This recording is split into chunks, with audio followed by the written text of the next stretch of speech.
Hello, good afternoon.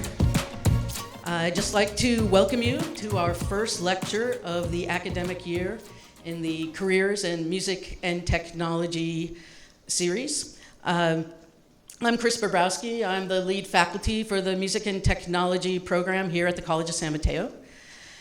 And before we get started, I just want to remind all of you, if you have any buzzing, beeping kind of device, if you could make sure that that's off for the program. And I'd also like to thank the College of San Mateo, the Creative Arts and Social Science Division, as well as the Perkins Grant and the Strong Workforce Program for supporting this series. I'm very excited to introduce our guest today, Pamela Z. She's a composer, performer, and media artist who works with voice, live electronics, sampling, looping, and video. As a vocalist, she combines a mastery of operatic techniques along with incredible extended techniques and really creates a vocal vocabulary of her own. It's very exciting to listen to and to watch. In addition, she uses custom MIDI controllers in her performances that allow her to manipulate sound and images with physical gestures in real time, and I'm very excited that she agreed to bring some of those gesture controllers to demonstrate today.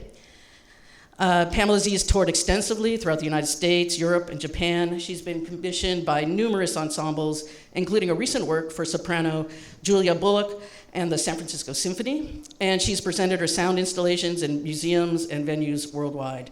She's received many, many awards, including the Rome Prize and the Guggenheim Fellowship, just to name a couple. And in addition, we're very fortunate that Pamela Z is a local artist in the Bay Area and has played such an important role in promoting electronic music and experimental music in our community, not the least as the co-founder and organizer of the San Francisco Electronic Music Festival, which just had its 23rd year just this past week. So thank you, and help me in welcoming Pamela Z.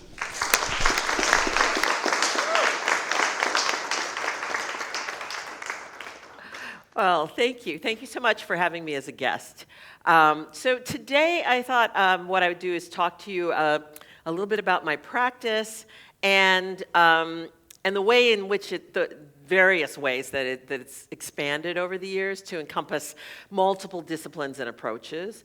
And I'll touch on some of the different means by which I'm able to support my work, and I'll also offer some insights into my use of technology in making and performing my work.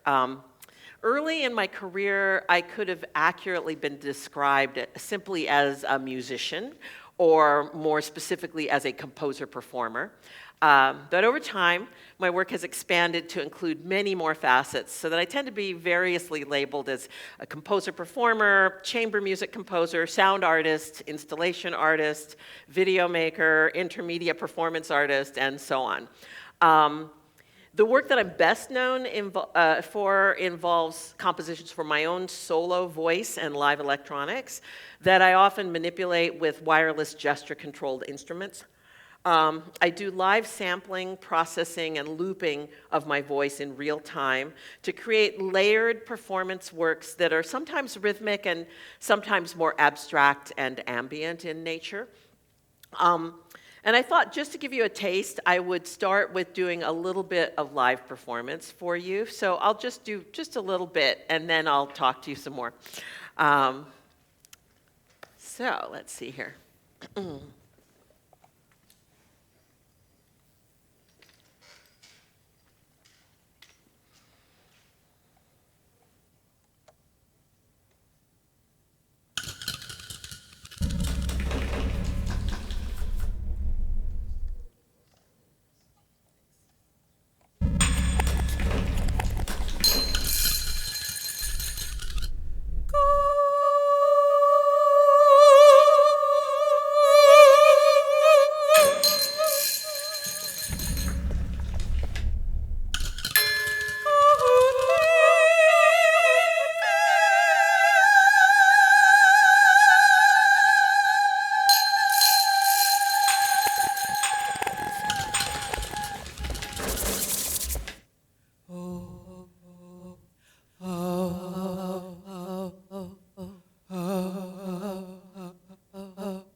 1, 2, 3, 4, 5, 6, 7, 8, 9, 10, 11, 12, 13, 14, 15, 16, 17, 18, 19, 20, 21, 22, 21, 24, 25, 1, 2, 3, 4, 5, 6, 7, 12, 10, 11, 12, 13, 14, 15, 16, 17, 18, 21, 22, 1, 2, 3, 4, 5, 6, 7, 8, 9, 10, 12, 13, 14, 15,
Gonna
Le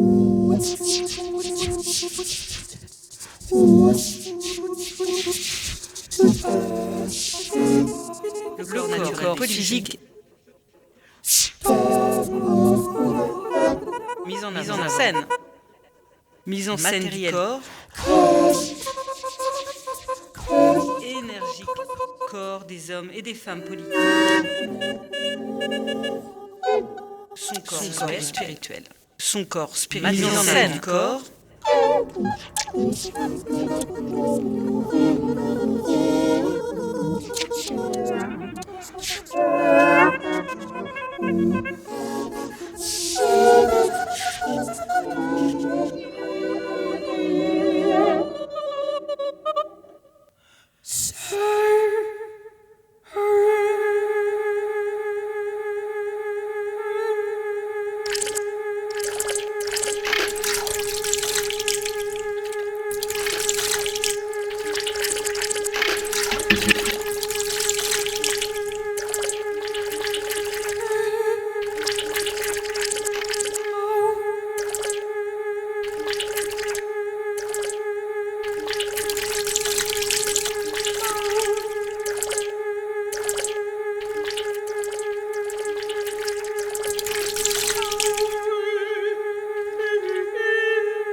Thank you so much. I'll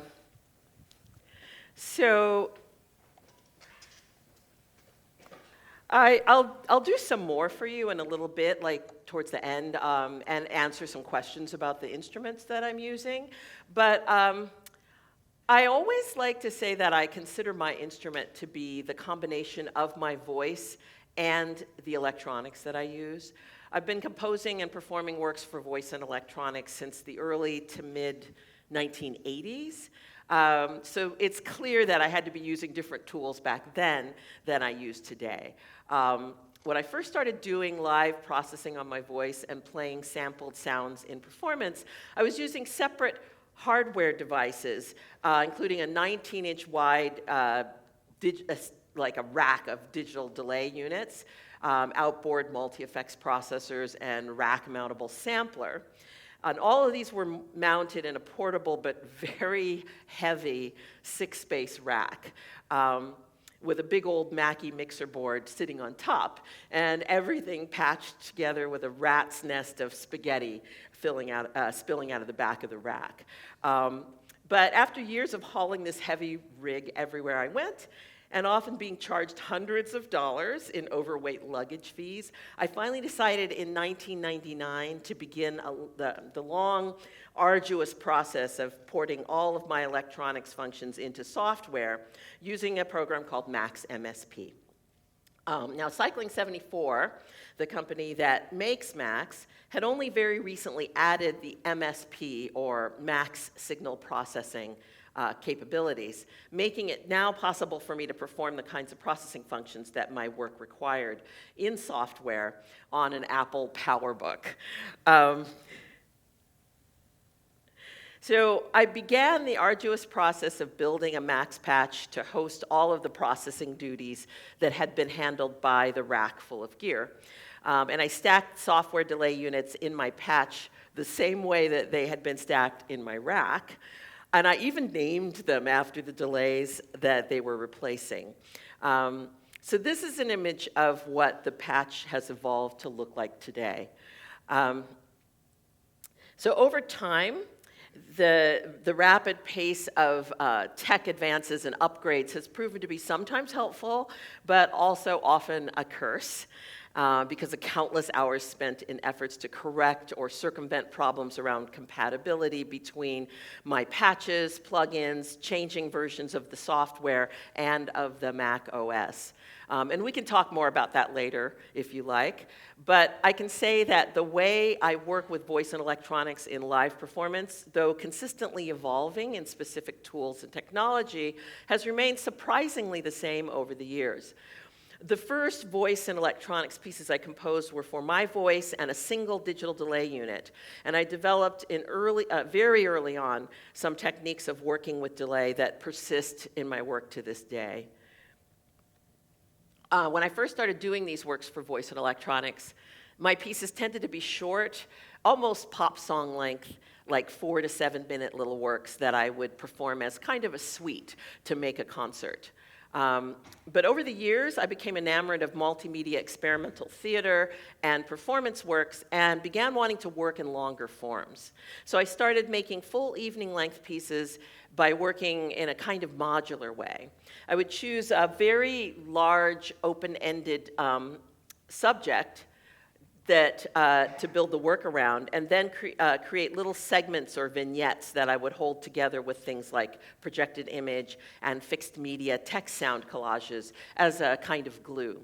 I deliberately chose very broad open-ended ideas so that I'd be free to kind of go anywhere in exploring them.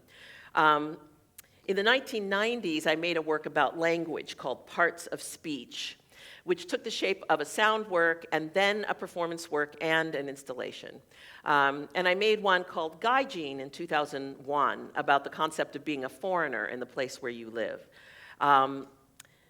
That piece involved myself and 3 Butoh dancers, Shinichi Yovakoga, Kenji Hayashi, and Lee Evans. And I made a number of other large-scale performance works after that. Then, in 2010, I made one called Baggage Allowance, exploring the concept of baggage in both literal and metaphorical senses. And as you may or may not know, these larger scale works also require larger budgets.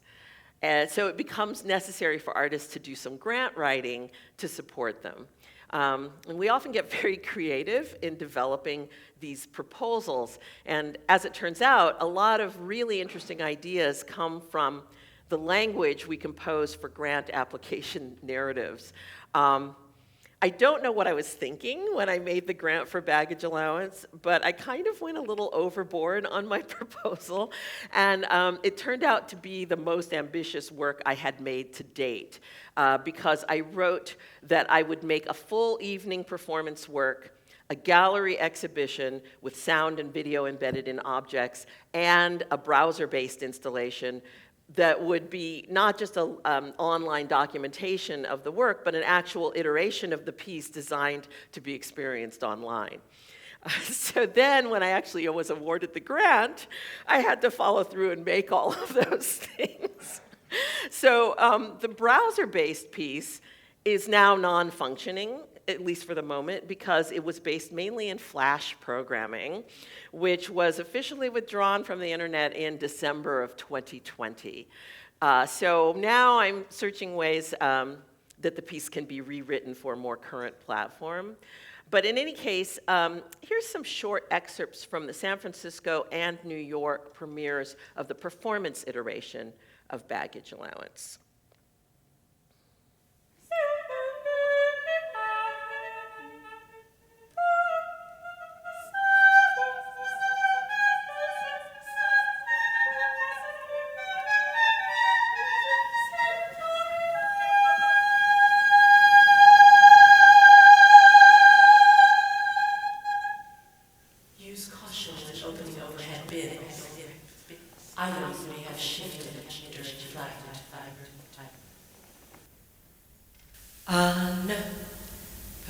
person, unknown person, unknown person, unknown person, unknown person, unknown person. Did you pack your own bag?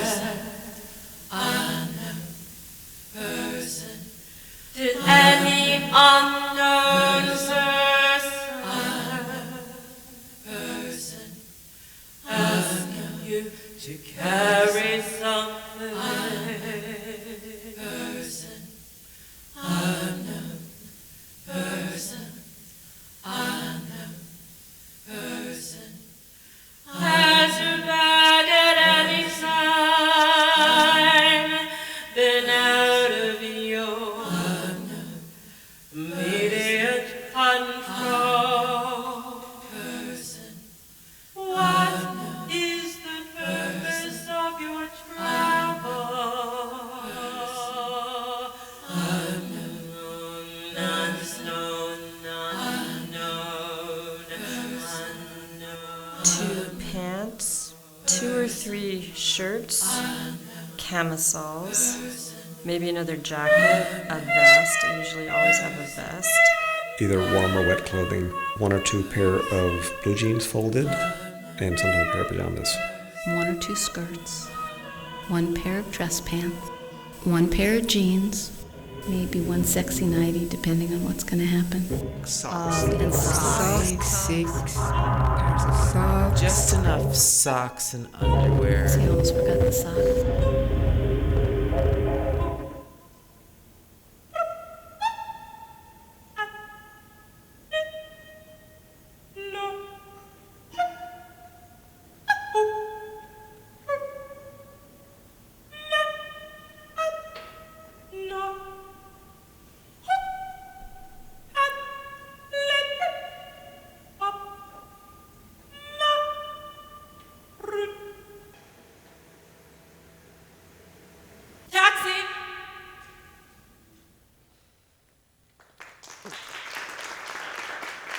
Thank you.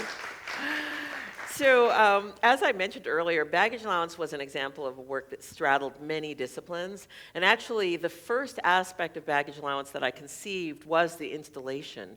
And I should mention here that the visual art world operates very differently from the worlds of music, composition, recording, and performance.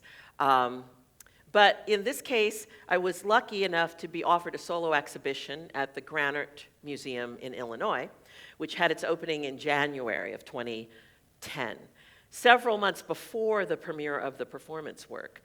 The installation had 7 pieces, mostly involving objects with sound embedded and video embedded. And they were bag x-ray, weeping steamer trunk, suitcase, Hawley's patent, a single-channel baggage allowance video, sonic suitcases, and tape loops. So as people would enter the gallery, they would first be confronted with the bag x-ray. And they were asked to actually place their bag on the belt. And I had designed it so that there was, the software would actually grab an image of their bag as it went through on the belt, and then insert sort of unexpected objects in the bag, so it would appear to them as if they had various things. And then, the people were a little bit startled, and especially there were things like weapons. I even had a chest x-ray with a beating heart that would appear in some of them, live animals, an Emmy Award, tools, all kinds of things that would appear in their bag. And then another piece that was in that show was called the Weeping Steamer Trunk. And this one involved an actual antique wardrobe trunk of the variety that people used to actually travel with in the old days. I was always a little bit surprised that people could use this as luggage, because it was more like furniture than luggage. It weighed like 75 pounds empty. But I embedded sensors in the drawers of the trunk, and then I embedded, like, there were speakers in the lid of the trunk, and I had a display embedded in a sort of a cameo-shaped display in the lid. And when they would open and close the drawers, they would get different objects and different sounds from the drawers. There were also actual objects in the drawers. Some of them more normal, like maybe like a pair of gloves and a locket with my parents' pictures in the locket. And others were stranger, like, you know, there was one that had a tiny little model of a Victrola that when they opened that drawer, they would hear sort of vinyl surface noise. There was one drawer filled all the way to the top with hair. That was the one where when they opened that drawer, the trunk would cry. And it was a little bit difficult because people are trained in galleries not to touch things. So I had to have a lot of signage telling people, you know, please gently open and close the drawers of the trunk. And then there was another little piece in the show that was called Suitcase, probably my favorite of all of them. And this piece has shown separately from the whole baggage allowance show in other like group exhibitions. But it seemed to be the most affecting for some reason of people. I don't know why, but I think maybe people would find it at once kind of charming and also creepy. And I think the creepiness factor came from scale, because it was a very small suitcase, like maybe 24 inches wide, and yet they'd walk up and there was a full-grown woman curled up inside the suitcase sleeping.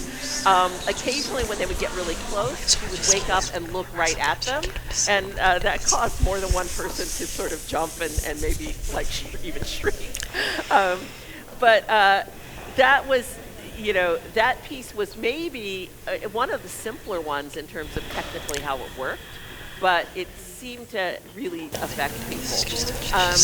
And then there were several other pieces in the show, and I'm not going to show all of them because of time, but if you're curious to see some of the other pieces, you can actually find them on my website when you go to, you know, follow the links to repertoire and then installations, and then there's more video and description of some of the other pieces that were in baggage allowance. So back in 2007, I was commissioned to make a video and sound installation for a new media gallery called Recombinant Media Labs in San Francisco. And it was an immersive setup in a room that was 24 feet by 36 feet wide, with 10 frame-locked channels of video projected on 12-foot wide HD screens mounted edge to edge, with 3 screens on the sides and 2 on each end of the room, and 16 channels of surround audio. It was an 18, so I wanted to make something that was kind of site-specific to that room, so I created a piece called Sonic Gestures, and it was using video and gestures associated with sound. And it was on an 18-minute loop with 4 sections, including one with extremely time-stretched hand claps, and then another with long gestures, sometimes resulting in a 36-foot long arm reaching across 3 screens. And then there was this sort of fragmented, chattery section featuring my 2007 not very smart phone. And then for some reason I made this crazy section called the long URL.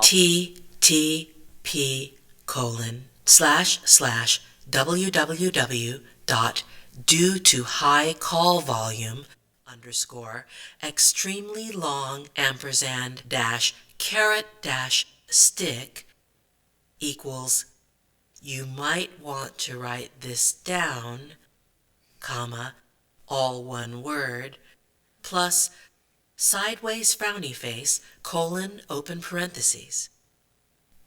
Unknown character, comma, triple forte, / @ caret greater than 0 dash access m dash PVC 91 system failure invalid name failure invalid characters waiting for _ remote debugger connection.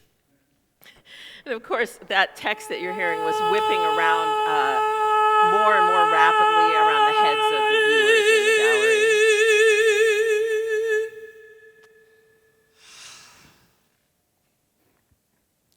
So after that showing at Recombinant Media Labs, the piece kind of went dormant for several years because there wasn't really any gallery equipped to show the work. But in recent years, the technology has caught up, and it became possible to rejigger the piece so it can be served from a single computer. And in 2019, Sonic Gestures was shown at 2 galleries in Europe, the Trondheim Elektroniske Kunstcenter in Norway and Savvy Contemporary in Berlin. So although my work over the years has begun to have some presence in the space of visual arts, it's not so much a shift as an expansion of what I do. I'm inspired and influenced by the works of great artists all across the spectrum of disciplines. And when I get excited about something I see, I often want to dive into that world. So, but through all this broadening, sound tends to remain at the center of my work. And the human voice and speech sounds are central to that. Often when I start a new work, whether it's a music composition, a sound work, an installation, or a solo performance piece, the first thing I do is to record interviews with a number of people. And then I use that interview material both as inspiration for making the work and as actual material that I use to compose the music. One of the aspects of speech sound that I find delightful is the fact that it's full of pitches and rhythmic material that can be harvested for use as notes and rhythmic figures in a musical composition. As kind of an illustration of how I like to work on with these speech fragments, I'll play you an audio excerpt from a piece I made called Memory Trace. But I can't remember. I can't remember that. I don't remember. I don't know what I was doing exactly. After that, Well, Remembering. I can't remember. I'll remember. He remembers. He remembers. He remembers. He remembers. He remembers coming towards me. I Remembered us. remember. I remember. oh, I can't remember now. Wasn't sure that I remembered my boyfriend's. Form or shape. Well, And an apple. And an apple. And an apple. And there was a green apple. And an apple. And there was a green apple. Apple store. Got in my iPod Touch. Apple. Opened it and there was a green apple. And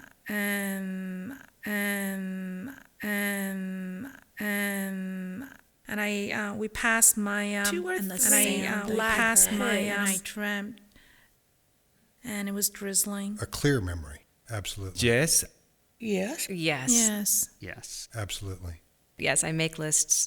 I love lists. I certainly make plenty of I lists. always I make make I lists. keep all those I made lists. 3 lists. For making lists. I go through definitely make periods of my lists. life where I don't have lists. I am notorious for making lists. I was in a car on a slippery slope. I was in a plane and it started going Before down. that, I was painting. And I was with my sister. Couldn't really prove who I was. I think I was like 12. I was about to leave a comfort zone of sorts.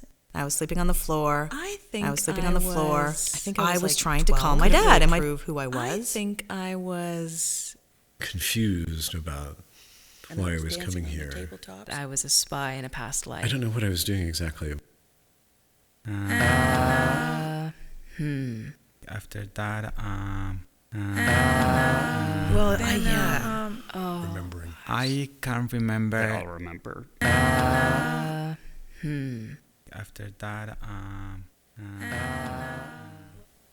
So in recent years, I've had a fair number of commissions from chamber ensembles, and as a result, I've composed quite a few chamber works.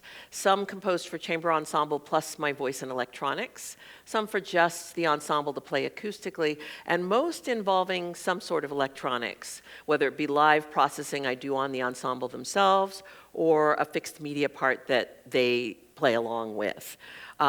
One distinction there is between my solo voice and electronics works and my chamber work is that I tend to not formally notate my performance, my solo performance pieces.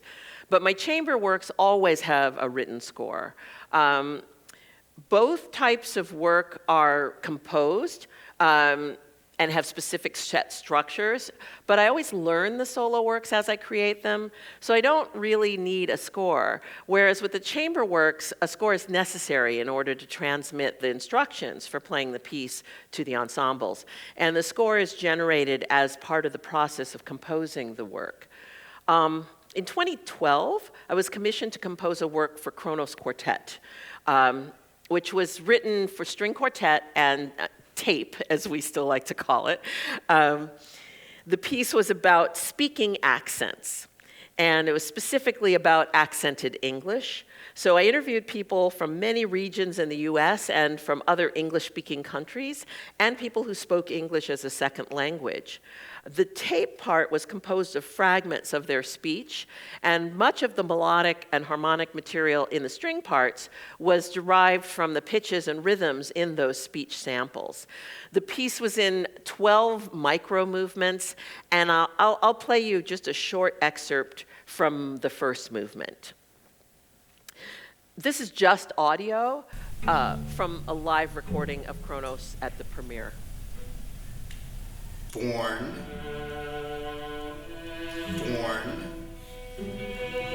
I was born.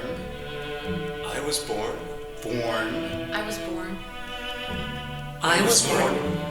I was born. I was born in Tipperary. I was born in Japan. I was born in South Korea. I was born in Fort Smith, in Western Australia. I was A city called in Milwaukee, I was born in Wisconsin. Paris. My father was born in Houston, Texas. On Long Island. I was born in a very, very small little town or village, almost in south of Sweden, called Laholm. Called Laholm. Called Laholm. Called Laholm. Called Laholm. So another string quartet that I composed was commissioned by a group called Del Sol Quartet in 2016. It's called Attention, and I composed it for string quartet, mobile devices, and a fixed media part that's not just audio, but actually incorporates a video that I made. And in places, like at the opening and closing of the piece, the video also serves as a graphic score for the quartet.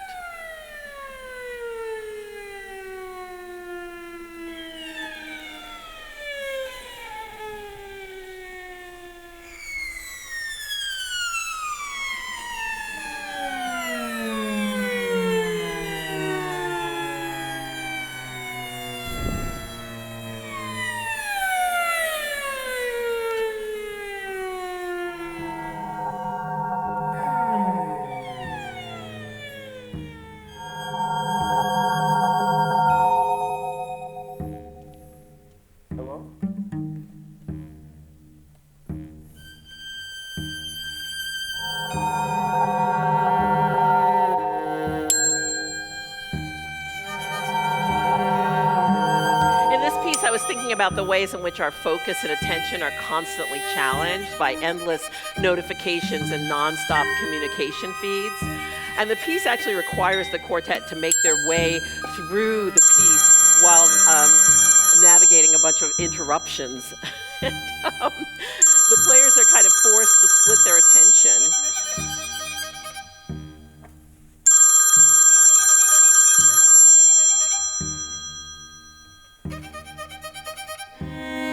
They kind of have to navigate distractions and distract one another as they kind of multitask their way through the piece.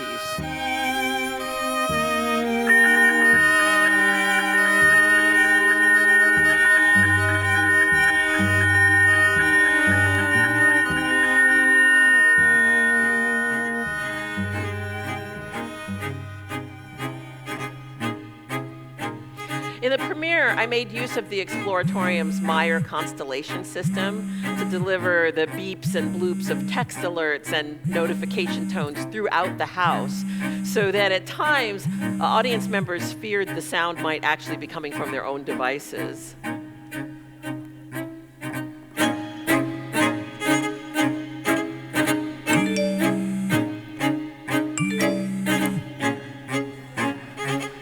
In this section, the violist receives a text indicating a change in the score.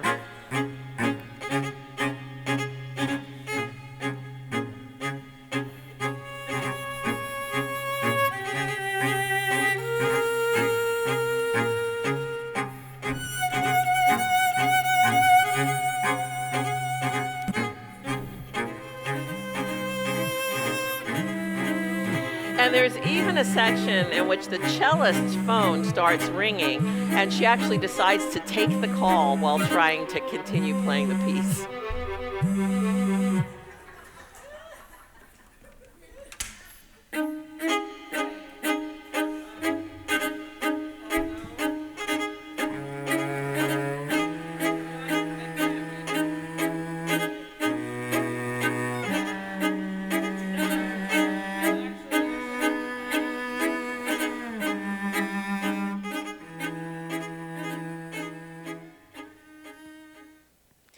So throughout my career, I've composed a lot of scores for dance and film. I've been commissioned by many choreographers over the years, including people like Joe Kreiter, whose company is known for a very athletic kind of aerial dance that Joe refers to as apparatus-based dance. And Mary Armentrout, an experimental choreographer who makes performance installations that often actively involve the audience. In 2011, I was commissioned by Brenda Way, the artistic director of ODC Dance, to score a piece for her company. And in this score, I make a lot of use of two devices I'm quite fond of in my work: found text and alphabetized lists. I've always loved lists, especially alphabetized ones. I find them to be tremendously poetic because of the sonic properties of the kind of repetition and gradual morphing that occurs within them. It's a bit like rhyme, but in my opinion, it's almost better than rhyme because it's less predictable. Brenda made a substantial 25-minute piece called Waving, Not Drowning, for which I composed a lot of new music, and the score also used a little of my existing work, including my found text piece, Pop Titles You. Here's just a few minutes of excerpts from Waving, Not Drowning. La lingerie, les lunettes, le luxe, le maquillage, les mannequins, les manteaux, les maris, la mode de parfum, la personnalité, la photographie, la plage, la planification, l'appui, la posture, la prospérité.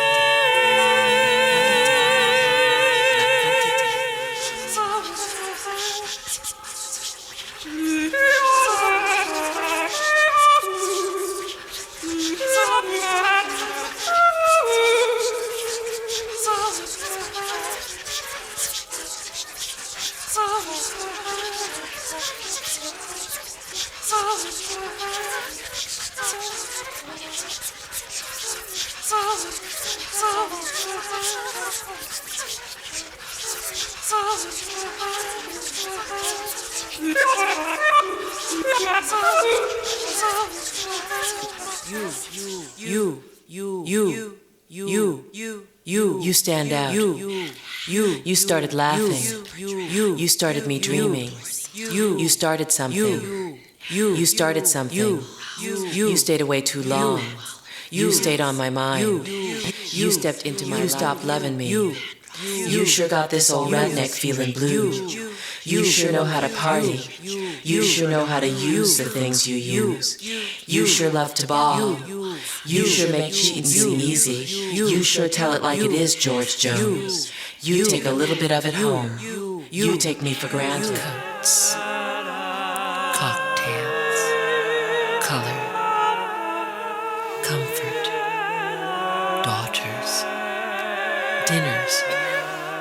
discretion, dresses, earrings, expecting, fashion, figures, funerals, gadgets, gestures, girlfriends, glasses, gloves, grooming, hair.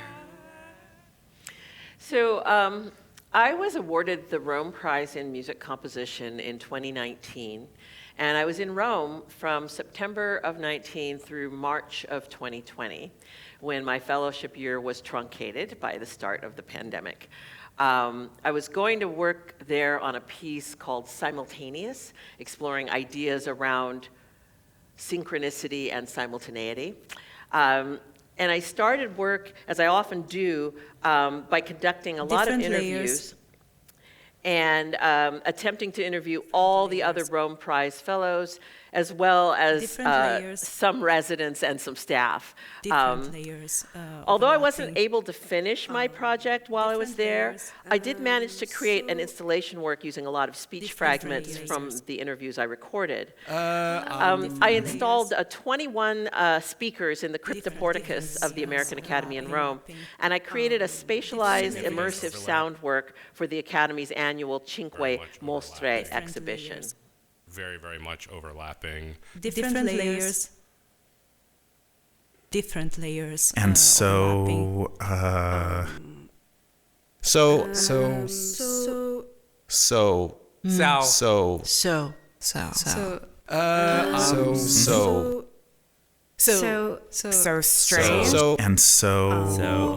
Strange. So usually,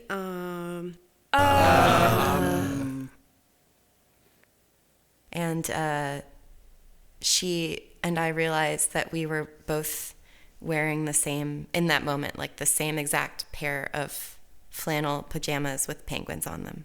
I had a dream about a very dear friend who I don't speak to very con cui often. non parlo molto spesso. He was a friend from college. Era un compagno di We were very college, close. eravamo molto amici.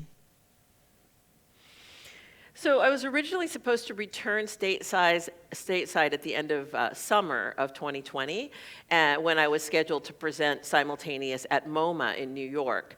But since I had to return several months earlier, the piece wasn't completed. And also, all public events were canceled or postponed for the next few years. So my New York engagement didn't end up happening that year.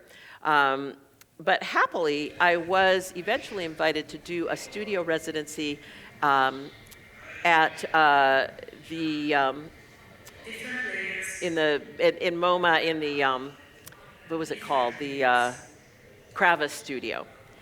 And I installed my 21 hanging speakers in the Kravis sound studio there, and I presented a version of Simultaneous that involved multiple channel sound installation combined with the performance work and a chamber ensemble with my voice and electronics and multiple channels of projected image. The sound installation was also shown in the gallery of during regular museum hours, but the exhibition opened with a weekend run of a live performance with the audience seated in and among the speaker array.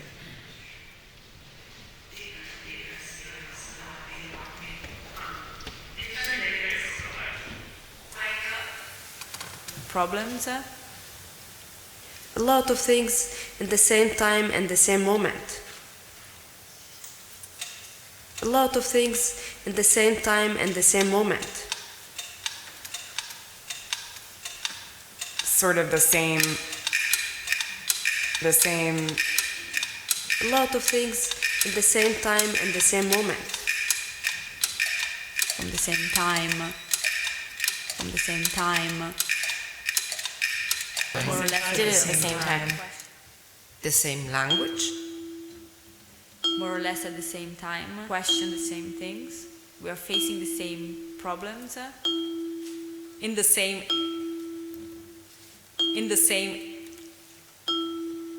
At any one time. The same thing. But at the same time. Did it at the same time. At the same time. More or less at the same time. A lot of things at the same time, At the same time. Different layers. Different layers. At the same time. Different layers. The same language. Different layers. Same buildings. So I think I might finish with you for you with some very short excerpts from a work that was premiered during the heart of the lockdown. During the lockdown, I created a work called Ink for San Francisco Bay Area Chamber Chorus Volti. And that was actually commissioned with the idea that it would have an online premiere. And I designed the work with the streaming platform in mind. So it's a work in 5 sonically distinct movements that variously use standard notation, graphic elements, and instructions to transmit sung and spoken vocal material. The speech fragments from interviews with the Volti singers make up a portion of the sonic structure and determine some of the work's melodic and rhythmic passages. The final movement is structured as what would seem like a fairly standard SATB fugue, but the movement, as the movement progresses, some anomalous features begin to appear. And the pages begin to look as if the inkjet prints got water spilled on them, and blots of ink begin obscuring the music. So the choristers are asked to interpret those ink blots vocally for the durations of the passages that they cover, and then to just jump back into what's notated whenever it becomes clear again.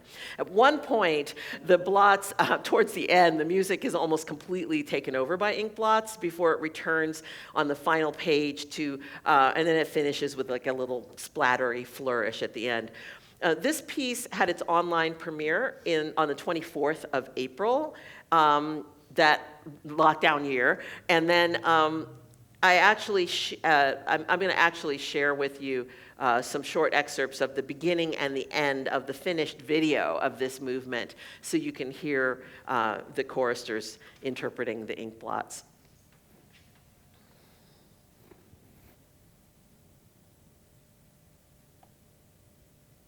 Millions of microscopic droplets of water may stink, but this is made from what makes them unto the paper.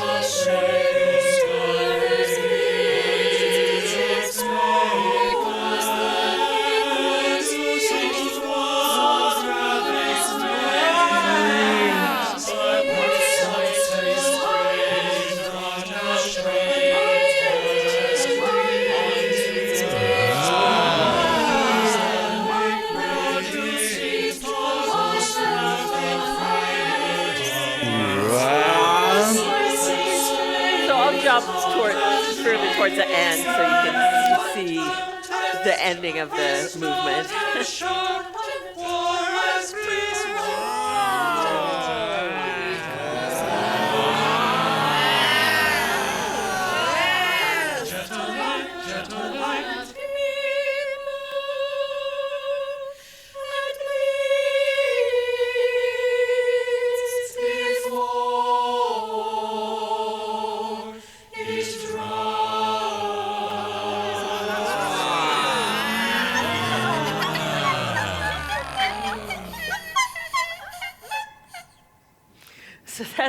that's actually the final movement of the piece, but I'll show you one more other movement of the piece since we're talking about graphic scores and non-conventional scores a bit.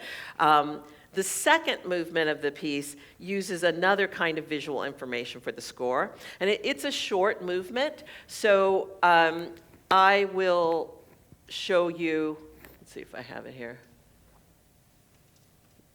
Hello. Oh, yes. So it's a very short movement, so I'll actually play the entire movement for you.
So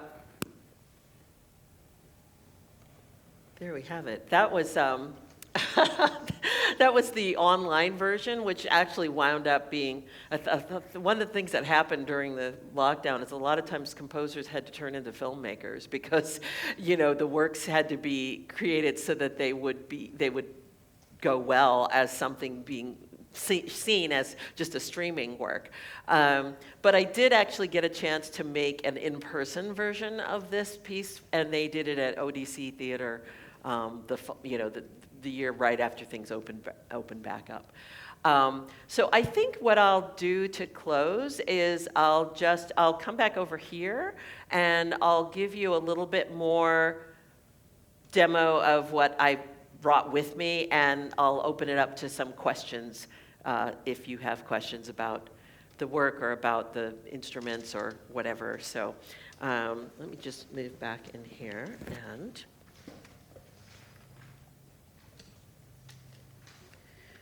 okay.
Dear pen pal,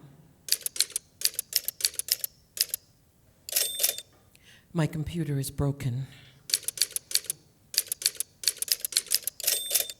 I'm sorry it's taken me so long to write, but as you can see, I'm not too good at this.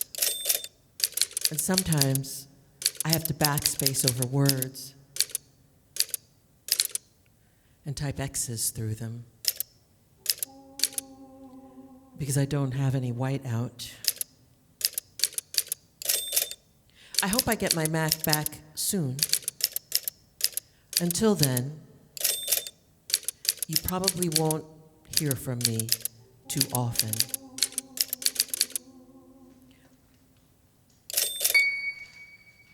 Love,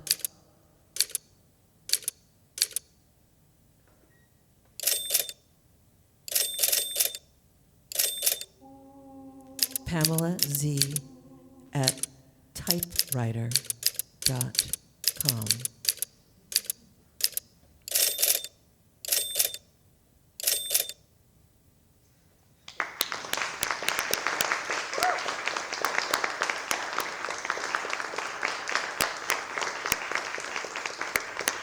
I think, thank you so much, Pamela. It's so wonderful to have you here. And it's just, I know this is really honestly only feels like the tip of the iceberg of really all you've done in your career.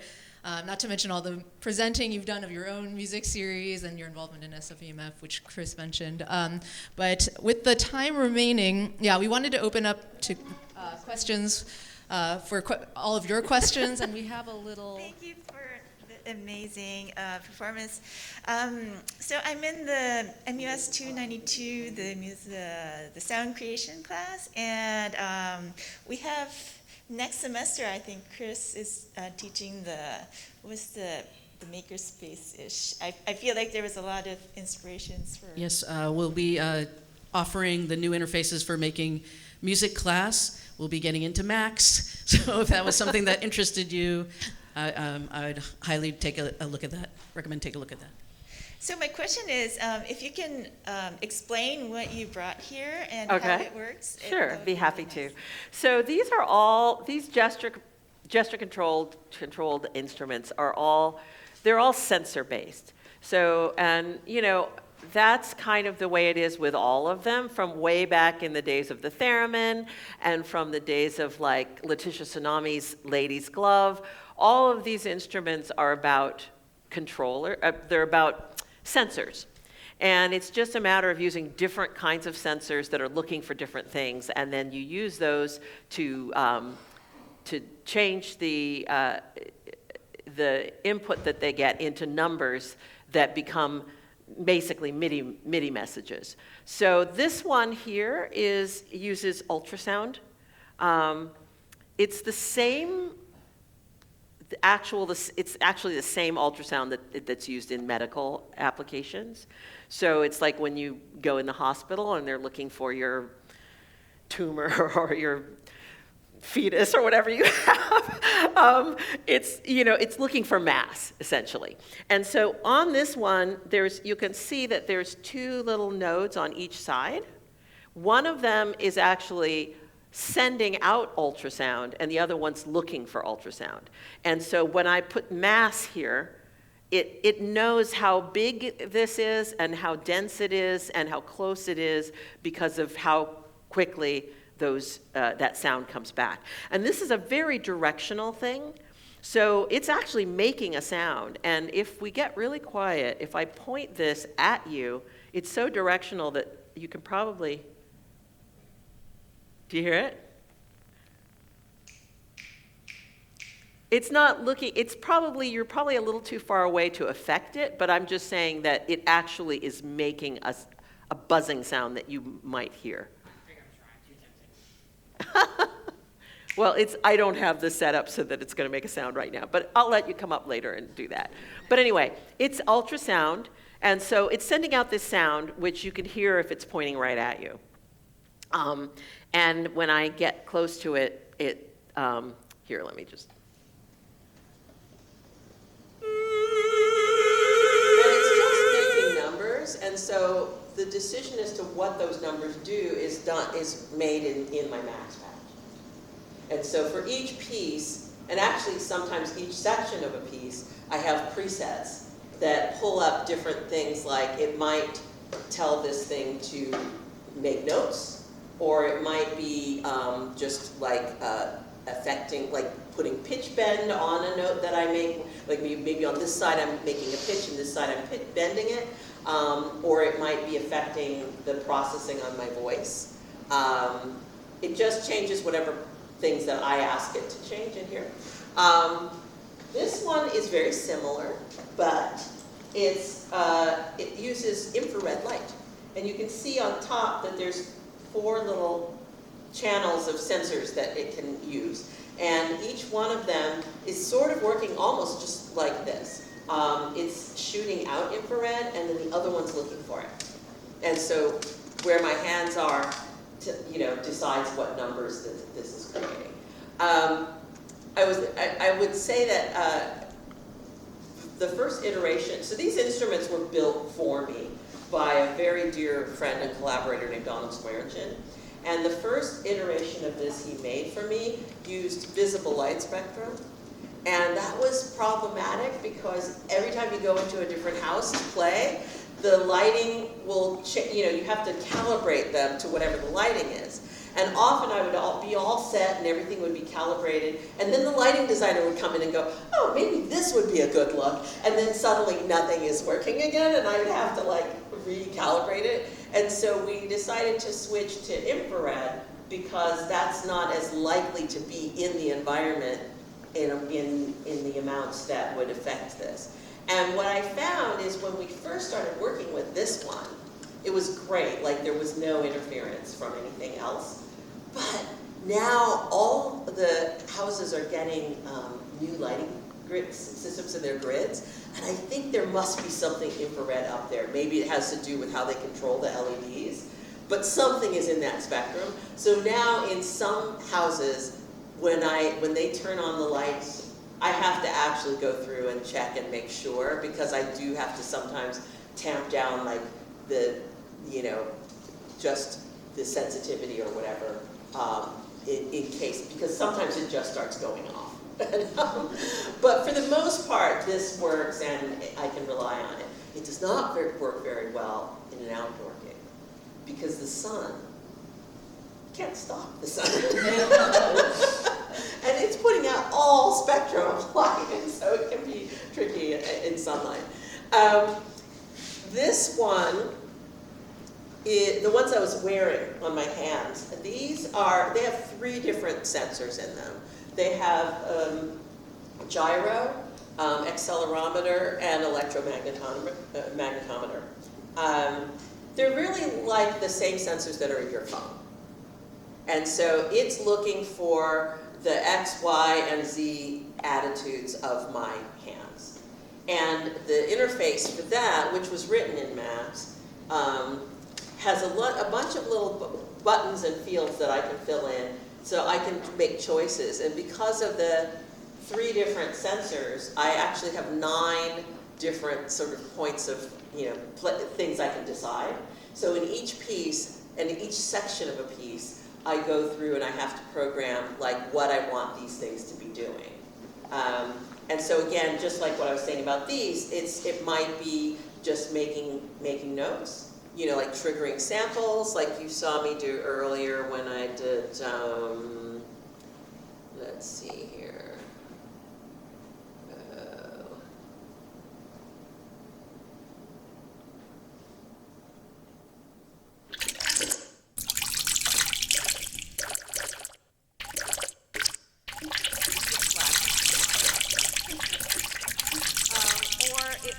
Change the parameters on the processing of my voice, like I did when I was doing this.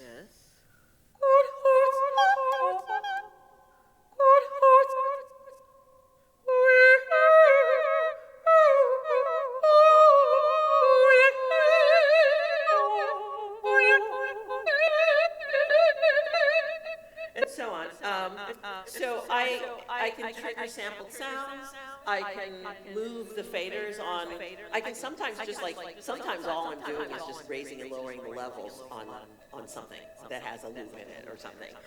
So there's just a wide range of things I can do. In the case of that thing, I was actually controlling the granulation on my voice, and I was using this, so I was using this access to roll back and forth from the beginning of the sample to the end of the sample, and this to decide like how much of the sample we're dealing with. So if I was up here, I was getting the entire sample, and if I was down here, I was just getting little tiny grains of it, and then I can roll around with that. I have another piece where I'm adding pitch bend, or pitch shifting, so that I can make the grains go all over the place pitch-wise. So that's kind of the Reader's Digest version of what all of these things are. I see somebody back there. Use the mic. I saw you smile when I mentioned. Del Sol. Yeah, I know. Mentioned Del I know Sol. the people in Del Sol. Yeah. So you have these really unique instruments in front of you, these controllers, and not everybody has those, right? Because those were made specially for you. Mm-hmm. And so I wonder, how do you think about 25 years from now, 50 years from now, when you're dead, right? And how will people perform your music, or do you even think about that? Well, that question comes up a lot about, let's see if I can make myself have a mic. That question comes up a lot about preserving the work or archiving the work. And I feel like I have several different bodies of work. So there are works that I've made that are, this is very strange. Why do you do that? Why are you jumping back to a different, hello? Oh. Oh, this is really funny. So I have a thing in my Max Patch. Sorry, this is just an interruption to my answer to your question. I have a thing in my Max Patch that's for a piece that I made this a long time ago. It was actually for something that was in baggage allowance. And what it was there was this moment where I walked away from my setup, and I wanted to be able to walk around the stage, and I wanted the settings to change. So that when I'm standing in one place, I'm getting, just my voice is just amplified, and then it adds delay, and then it adds granulation, just my voice is just amplified, and then it adds delay, and then it adds built this thing in my Max Patch that I built this thing in my Max Patch that Stop it! Stop it, you! Okay, I'm gonna have to do that and then say file open recent. I built this thing in the Max Patch that had like a Metro object on it that would like bump it after so many seconds into another preset. And I guess while I was answering your question, Max unexpectedly quit. That was so unexpected. Okay. Let's open it again. Meanwhile, I'll just talk about amplification. But, so it was, I kept putting it on mic and then it kept jumping through all these other settings. And that was why. Yeah, I could do that. I could just take this. Anyway, posterity. So, I started to say I have multiple bodies of work. And so some of my works, especially in recent years, are actually notated and they're written, and then when you buy the score, or like if you're the commissioner and I hand over the score, you have a score with instructions on how to do exactly what's in the piece, and all the parts with notated parts, and also it comes with media. So if a lot of those pieces are just for fixed media and an ensemble. So they get all of that, and then they can perform the piece without me being there. But then I have all these other works that are my solo voice and electronics works. And to be honest, I never really, when I make those pieces, I never really think about somebody else performing them. They're sort of made on me, and so they're for me to perform. But ever since I started doing commissioned works where I was writing for other ensembles, people started to notice that some group was performing my work. I started getting requests from sopranos saying, oh, can you send me the score for breathing? Or, one of the things they'd see me do. And I was like, there really isn't a score for that. I mean, the score is just my Max Patch, and I'm going through a bunch of presets, and, but for that one, because I got so many requests for that particular one, and it was part of a larger work that also included a chamber ensemble, I actually did go ahead and flesh out my part of the score so that a solo singer that isn't me could do the piece. And a few people have performed it, but it requires that they have, and what I say is, so that piece involves me using these gesture controllers that I wear on my hands, and I'm granulating my voice. It's sort of like what I did at the end of the first demonstration thing I did for you guys. And so what I have written in the score is that this performer has to granulate their voice in this particular way and like use this kind of freeze function that comes with this plugin that I'm using from GRM tools. It's called Freeze, that allows you to do that. And so if they, and they are free to control that with whatever they want. So they could stand in front of a computer and just move the faders up and down, or turn knobs, or use some other kind of gesture controller that they have, maybe some joystick thing or something. Or if they have wearable things, they could do it that way. But I just sort of give them that option. But I don't put a lot of energy into trying to make my solo works performable by other people, because that would just be a whole nother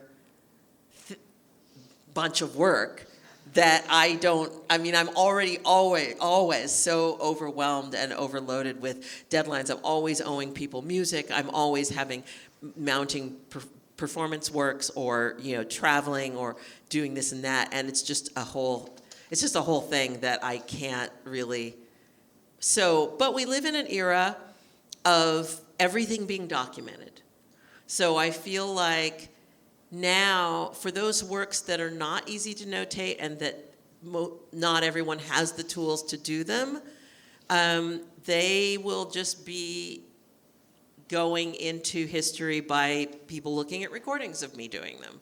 That didn't used to be as much of an option, but nowadays, gosh, you can just say, I wonder if Barenboim ever played this particular piano sonata, and you just go to YouTube, and there it is. So I kind of feel like that's sort of our future in terms of like how some things get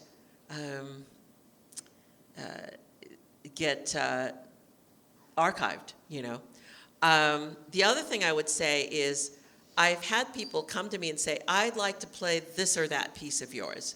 And what I say to them is, treat it like it's pop music, and when you hear a song on the radio and you want to do a cover of it, you don't contact the artist and ask them to send you a score.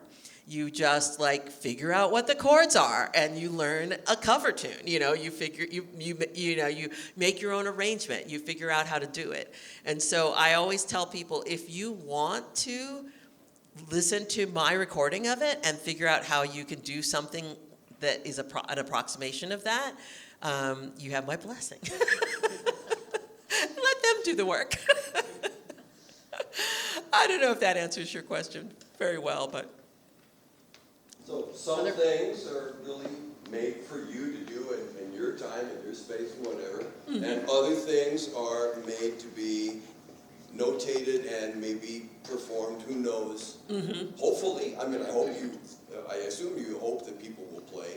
Yeah, I mean, I have a lot of works that I've made a lot of works that do have standard notation. And most of them do come with some media that is supposed to go with it. And there are several pieces of mine that have been performed many times by other artists, in addition to the people who commissioned it. So the piece I made for Kronos has been performed by several other string quartets. Attention, which this really surprises me, because for that piece you have to have, the fixed media is a video, and you have to have that, and it's a video with sound, and all of that has to be coordinated, and the players have to listen to a click so that they're in time with it, and you have to have the score and all the parts and the video and the sound, and all that has to be synced together. But yet that piece has been performed multiple times by other people besides Del Sol. Bang on a Can has done it at their Bang on a Can summer thing at Mass MoCA twice now, and also there's one ensemble in like Australia or somewhere who's done it. And so, people will write and ask to buy the scores. And so the piece that has been played the most of mine is a piece called 20 Answers. And I made it for the Empyrean Ensemble. I made it in 2007, and it was an ode to John Cage, and it's a chance operations piece, and it's written for the chamber ensemble of 8 players plus magic 8 balls. And everybody has to have, their part is a little deck of cards with events on it, and then they all have to have a magic 8 ball, and they have to consult the magic 8 ball, and the magic 8 ball indicates which version of each event that they play. And I don't know what happened, but suddenly people are writing me from all over the world wanting to buy that score. And I always tell them, I can sell you the score. Here you'll get the parts in the mail, which is all these little packets of cards that all your members of your ensemble will have. But you have to get a hold of 8 balls. It can't be performed without magic 8 balls. So, and I give them the URL for Mattel. And then they can go online, or if they can, go to a Target or a Toys R Us or whatever and get them. Any other questions? Yeah, maybe time for one last question. Adam? Yeah. There's somebody up here. And then since we only really have time for one more question, but as Pamela maybe starts to break down, I'm sure people can come up if you want to. Gather a little bit. So you said that you've been doing electronics since the 80s. Yes. Which is a long time.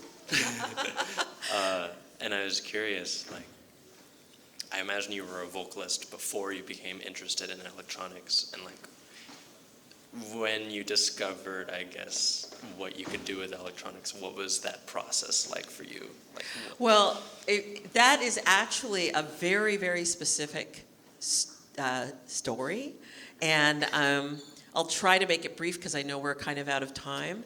But I know that a lot of people's work, their practice, their, the development of what they do happens gradually over time. But I can say with absolute certainty that there was a day where everything changed for me.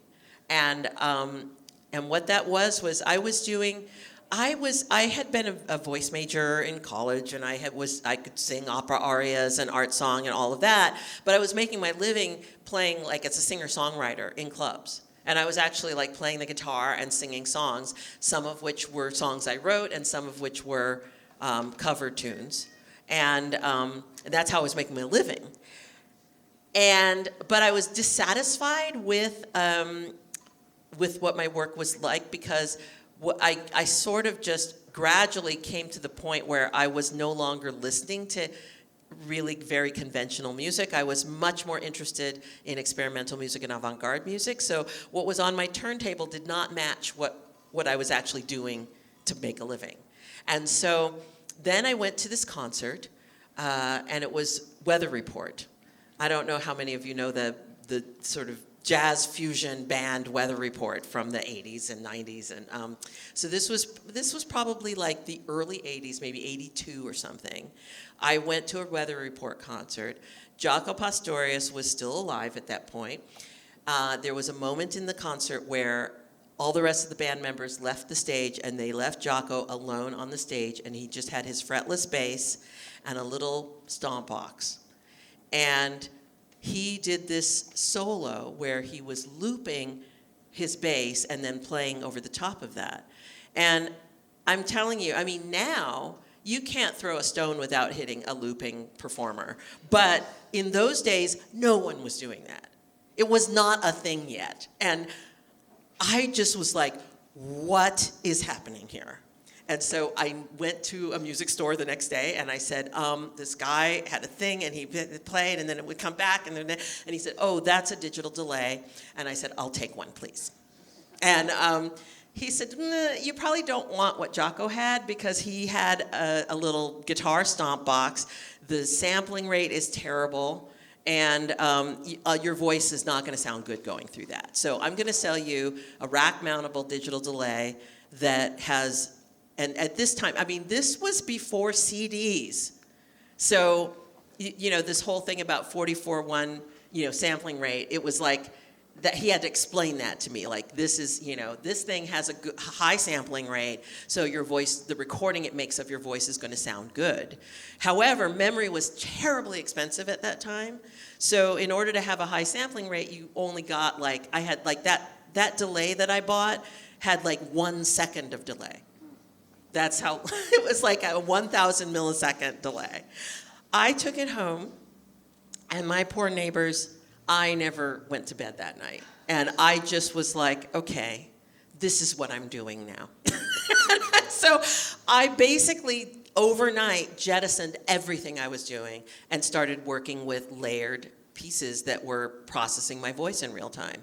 And very soon after that, I went out and I bought more delays. I spent a lot of money on delays that had longer delay time, and I had a whole rack full of delays that you saw in the picture that I showed earlier. And I just started developing a whole repertoire of work that made from just doing live sampling of my voice.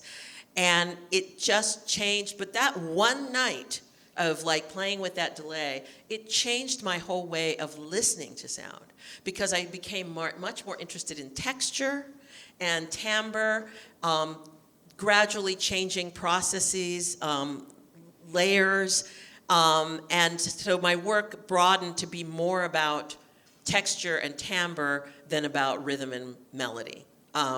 And then eventually it just graduated into even more things. But some of the very first pieces that I made using delays are still in my repertoire today when I perform live.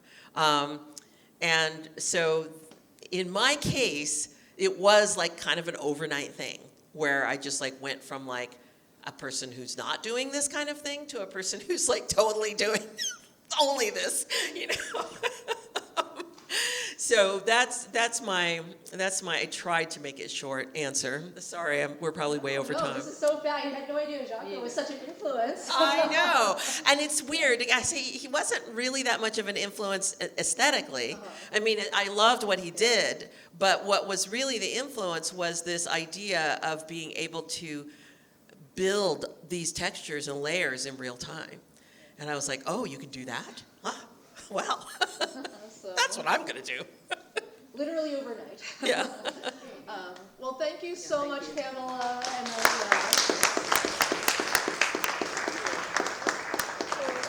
thank you, everyone, again for coming. And we'll have another talk, before the end of the semester to be announced. And then, I guess if anyone is interested in, maybe getting a closer look, I'm sure you'd be welcome to come. Is the guy still here? Yeah, did take, I wanted to give that a chance to do it, but. Yeah, so thank you again, everyone, and we'll see you at the next one.